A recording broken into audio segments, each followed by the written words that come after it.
Assalamualaikum warahmatullahi wabarakatuh. Alhamdulillah hamdan katsiran kama amar.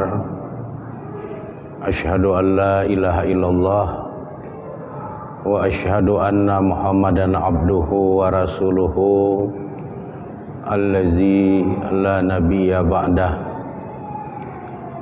Allahumma sholli ala Muhammad wa ala alihi wa ashabihi ajma'in.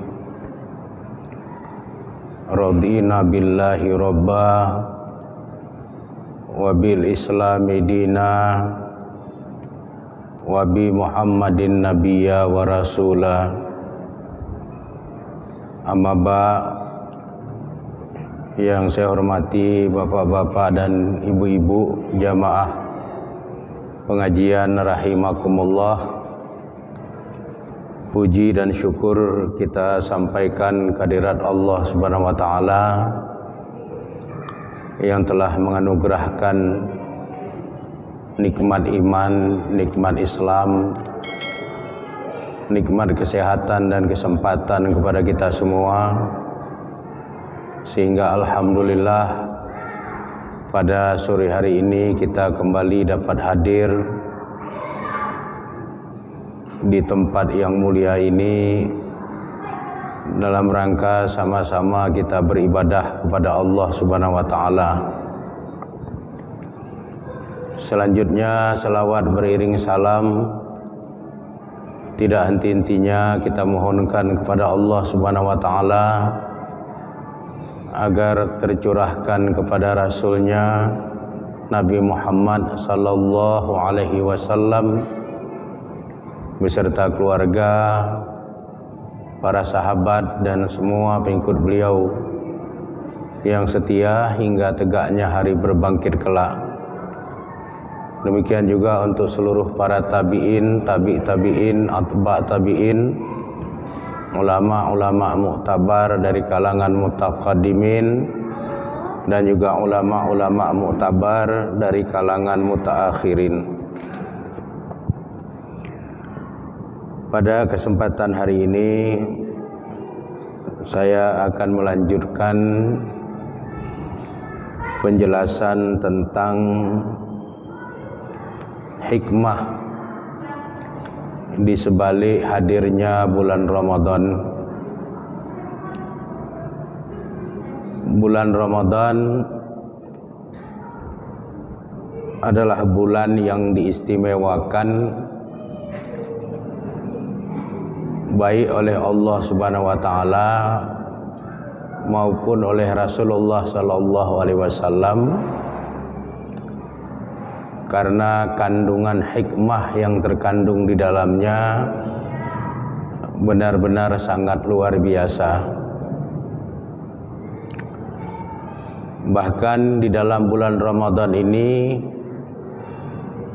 Rasulullah sallallahu alaihi wasallam menjelaskan ada 5 hal yang Allah tidak anugerahkan kepada para nabi, para rasul dan umat-umat sebelum Nabi Muhammad sallallahu alaihi wasallam beserta umatnya. Dan kelima hal ini Allah datangkan di dalam bulan Ramadan. Realitas seperti ini menunjukkan bahwa bulan Ramadan tidak sama dengan bulan-bulan yang bukan Ramadan. Di dalam hadis yang diriwayatkan oleh Imam Al-Baihaqi dari sahabat Jabir bin Abdillah,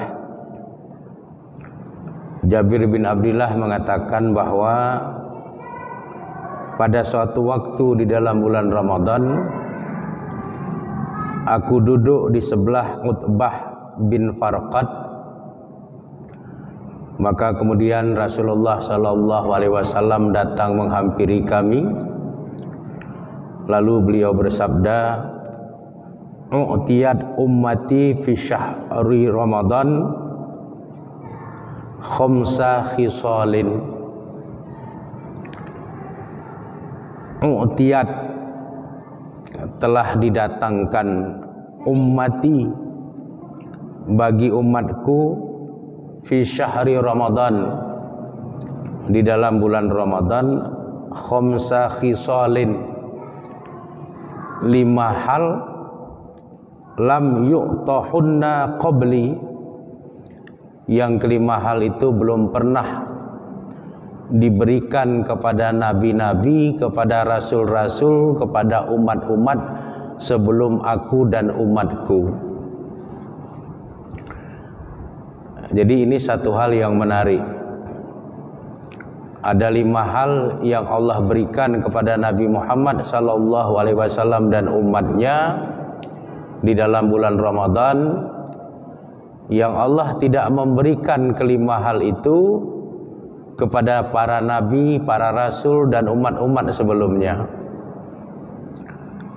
Apa saja 5 hal itu? Amma wahidah, adapun yang pertama, kata Nabi, fa innahu iza kana awwalu lailatin min syahri Ramadan, apabila sudah berada di malam pertama dari bulan Ramadan, yanzurullahu azza wa jalla ilaihim, maka Allah yang maha agung memperhatikan atas mereka. Wa may yanzurullahu ilaih, dan siapapun yang Allah perhatikan atasnya, lam yu'azzab abadan, maka dia tidak akan lagi diazab untuk selama-lamanya. Ini artinya sejak malam pertama bulan Ramadan, Allah Subhanahu wa taala sudah memberikan perhatian yang sangat spesifik kepada para hambanya yang beriman, sehingga dicermatilah pada malam pertama Ramadan itu siapa-siapa di antara hamba-hambanya yang beriman yang menegakkan ibadah nawafil, ibadah-ibadah sunat di malam itu. Oleh karenanya bersyukurlah kita kalau malam pertama Ramadan 1442 kita menjadi bahagian dari hambanya yang menegakkan ibadah nawafil, ibadah sunat. Kita sudah menegakkan sholat tarawih atau qiyamul Ramadan di malam pertama bulan Ramadan. Kondisi kita yang seperti itu akan membuat kita tidak lagi diazab oleh Allah Subhanahu wa taala untuk selama-lamanya. Keistimewaan itu adalah salah satu dari 5 keistimewaan yang dimiliki oleh bulan Ramadan yang Allah anugerahkan kepada Nabi Muhammad SAW beserta umatnya, dan tidak diberikan hal itu kepada para nabi, kepada para rasul, dan kepada umat-umat sebelumnya. Jadi bersyukurlah kita kalau malam pertama Ramadan yang sudah berlalu 8 hari ini, kita bahagian dari yang hadir menegakkan sholat tarawih, kita membaca Al-Quran, kita berzikir, kita berselawat, kita beribadah sunat kepada Allah Subhanahu wa taala. Wa amma tsaniyah, maka adapun yang kedua, kata Nabi, fa inna khalufa afwahihim, maka sesungguhnya bau mulut mereka, haitsu yamsuna, ketika mereka sudah berada pada petang hari, atyabu indallahi min rihil miski, lebih wangi di sisi Allah Subhanahu wa taala min rihil miski, daripada wanginya minyak kasturi.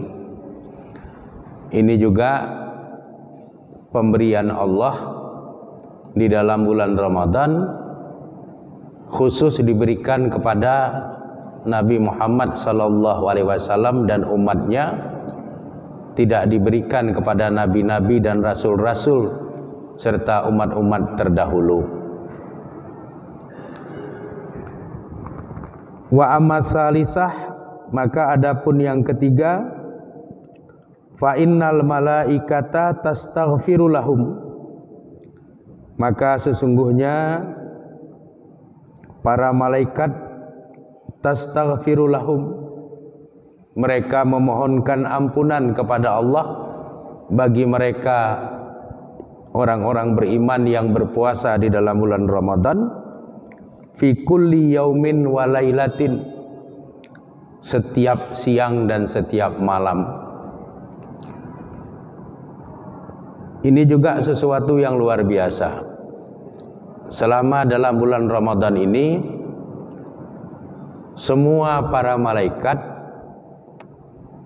memohonkan ampunan kepada Allah Subhanahu wa taala untuk orang-orang beriman yang sedang menjalankan ibadah puasa dan yang di malam harinya mereka menegakkan ibadah-ibadah nawafil.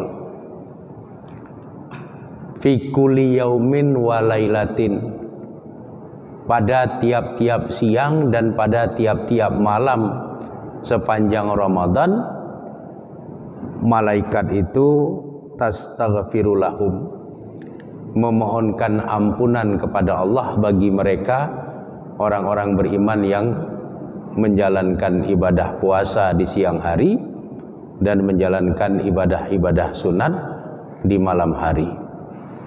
Ini hal ketiga yang Allah berikan kepada Nabi Muhammad SAW dan umatnya, namun tidak diberikan kepada nabi-nabi, rasul-rasul dan umat-umat sebelumnya.